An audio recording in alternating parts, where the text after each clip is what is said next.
Hello, and welcome to Not Very Scary Stories. Allow me to give you a little background before we continue on with tonight's subject. I used to love listening to horror and paranormal stories on the internet via Corpse Husband on YouTube and That's Why We Drink podcast on Spotify. At one point here a year ago or so, I had the idea to start my own paranormal investigation series on my YouTube channel, Zenith Darksky, as the name I go by. Well, little did I know that takes time, money, and patience to do. So to no one's surprise, I haven't been able to record as many of those as I would like, but through that experience I created the secondary brand for myself, now known as Not Very Scary. The idea behind my videos was to go out of my way and investigate these hauntings with little to no tech, because that's the tech that a normal person would have with them if they were to try and discover whether the paranormal actually exists or not.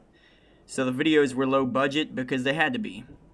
But if the outcome of my investigations was that these places and things weren't haunted, then they wouldn't be very scary then, would they? Hence the name, Not Very Scary. Later on through my streaming career, I decided to create a podcast known as the Darksky Gaming Podcast, talking about gaming and all of those sorts of things. But I still held a passion for the paranormal and horror related. So finally, I asked my community, and they all agreed for the most part, that a paranormal/horror podcast would be fantastic. So here we are. I'm Zenith Darksky, and I'll be your host here on Not Very Scary Stories in relation to my brand Not Very Scary. I plan on doing 3 episodes per week through October, and a few episodes per month, every other month. I may decide to keep the podcast as just a seasonal podcast every October. We'll see how we do first. Having said all that, I will be doing just 1 episode of stories from the internet per week, 1 episode of personal/friend stories, or just really someone I know and their stories, and 1 episode of an actual event or haunting. Thank you guys for listening to my story tonight. It was the best story I could think of to start off with, and it's the only one I have prepared for the first episode. I plan for the episodes to be at least 30 minutes to an hour at the most, but we'll see where this one sits. Be sure to leave a sub, follow, or whatever you can on whatever platform you're on, as a lot of those platforms have different things, such as free subscriptions, or following, or whatever. Also, be sure to leave a review as well, so people will know to listen in as well. Eventually, I'm going to take viewer stories too. You can send those stories into my email, darkskygamenews@gmail.com. But please, be as detailed as possible, and let me know how you want me to credit you, whether it's your name, a social media name, or anonymously. Enjoy, and have a good night. Without further ado, the first episode tonight will be based on scary events that have happened to me. Enjoy. This happened to me when I was in high school, living in a small shack on my parents' property. Although that won't be the only setting here, I'll explain as we go. As a little bit of a backstory from me, I never believed in God, or really the paranormal much as I got older. A lot of my friends didn't really either. I had this one friend, we'll call him Jim. He came from a religious family, but he wasn't much into it himself. Since we were teenagers, all my friends and I would stay the weekend at our other friends' houses, or our houses, or whatever. One weekend, Jim was spending the weekend with me. And it wasn't very eventful. Played video games, did random shit outside, ate food, watched movies, normal teenage dude activities. Well, my little shack was known for having several of us catch glimpses of movement outside the windows and seemingly glimpses of light outside the windows. Now this isn't really scary at first when you understand I grew up in Arkansas and in a little town known for having its fair share of meth heads in Arkansas as well. You never really knew what you were going to see or hear or interact with. Also, my father did many things outside at any time. He was a paranoid man a bit. So any noises or things moving outside, and he would investigate if he caught wind of it. But back to Jim and I. Jim had stayed the weekend, and I'll reiterate, it was rather uneventful. I could drive at the time, so at the end of the weekend, Sunday night, I was going to drive him back home. Well, my Ford Escape was rather low on gas, so I wasn't so into the idea of driving all the way, and Jim's father was 100% willing to meet us at this church down the back road I lived on. Now understand, this church was very old and very small, and they had a new building next to it. A big metal, pale-colored building with more of an updated look internally. The other building looked very much like a small, old, and traditional-looking Baptist church. On the church's property, there was a little graveyard out behind the older building, and to the right of the newer building. Picture it kind of behind, but in the middle of both church buildings. No parking lot, it was more just gravel and grass you parked on.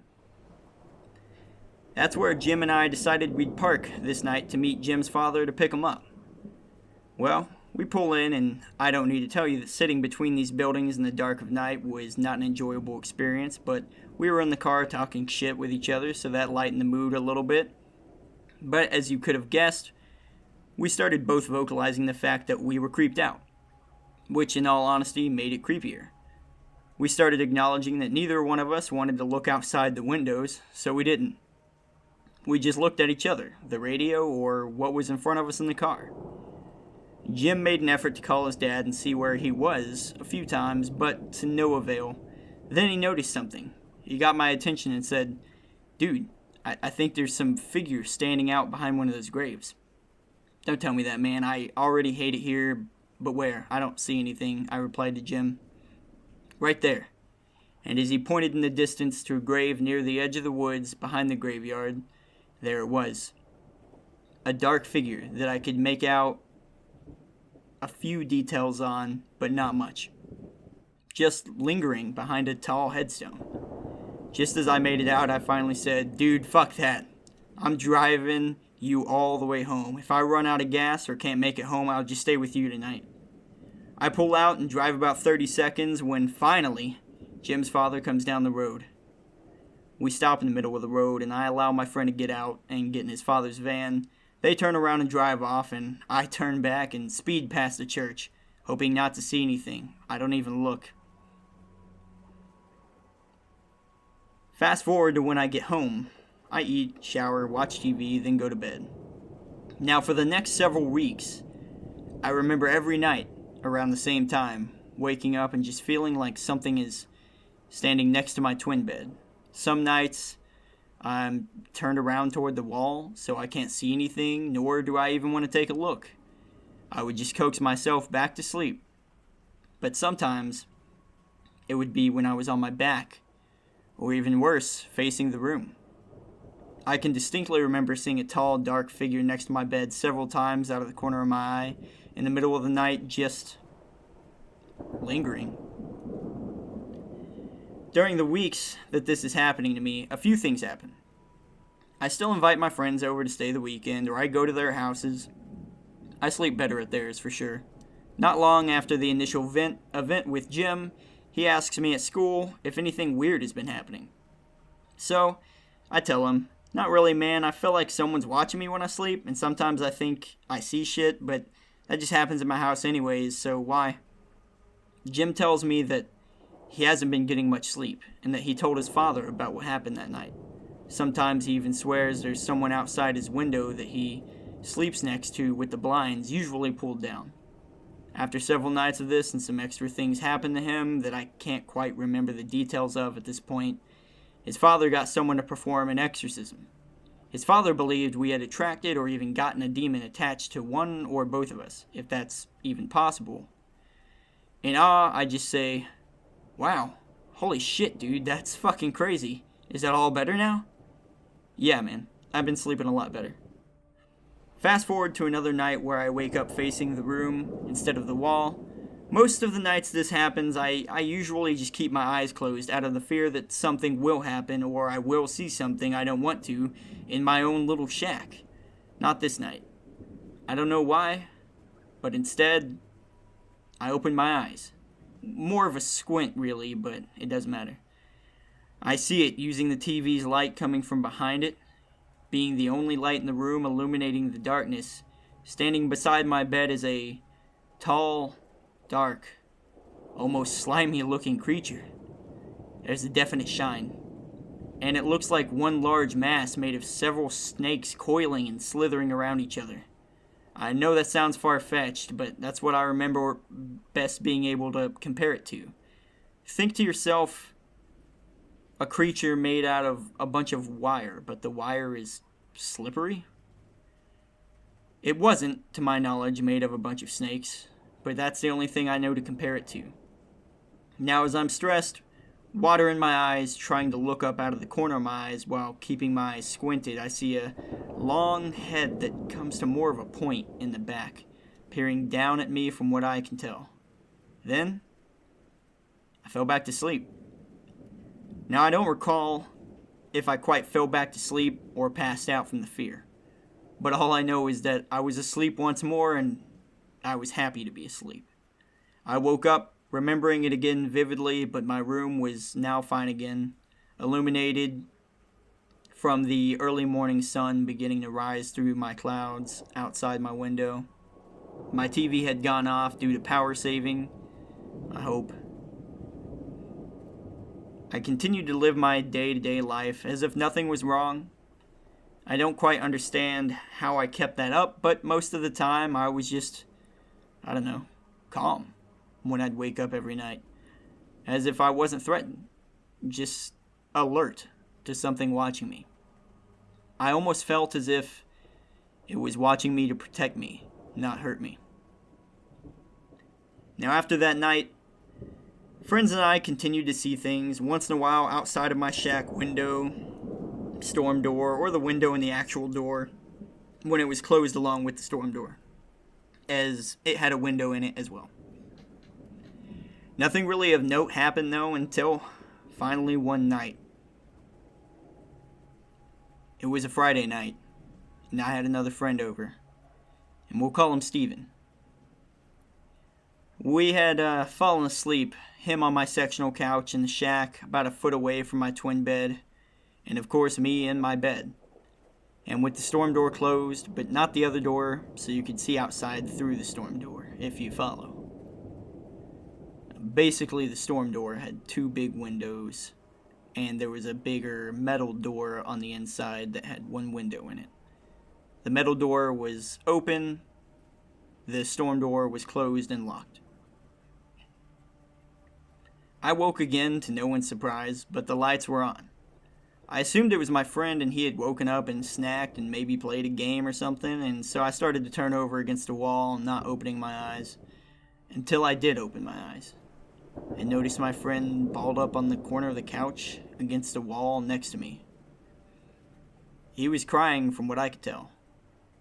So, as any good friend I guess would do, I sat up and asked him, "Steven, what's wrong, bro?" He looked at me reluctantly, face as pale as the couch he was on. He thought for a minute and finally told me, "Dude, I saw something outside your door." "Describe it to me," I replied, knowing instantly what it probably was, but also with the thought in my head that it could have easily been a meth head or something too. I mean, we had meth heads that lived all over, around our road specifically. We had several nights where meth heads would open the toolbox right outside my door. My father's toolbox from his truck, that is, that wasn't on his truck. There were all kinds of events that happened there. But either way, we'll leave those for other stories. "No, man," he quickly responded. "I know what you saw. Now describe it to me, dude. Please. I want to know for sure," I said assuringly. He then described it, down to a T, what I had seen that night when I had woken up with the courage to actually look at it. A demon? A ghost? I don't really know, and frankly I don't want to, because after that night, I never saw it again. After that night, I've never really slept as well either, without some sort of noise, being music or the low hum of a TV or a fan. To this day, I still haven't found any answers, To this day, I still haven't discussed that night with my friend or even called him out by name for it when I do tell the story to some other friends. Why would I? I don't want him to remember this thing as much as I don't want to remember myself. Jim was fine after, to my knowledge, after their exorcism, that is. Who knows, maybe it was a peaceful spirit, or maybe it was a demon, or maybe something much worse.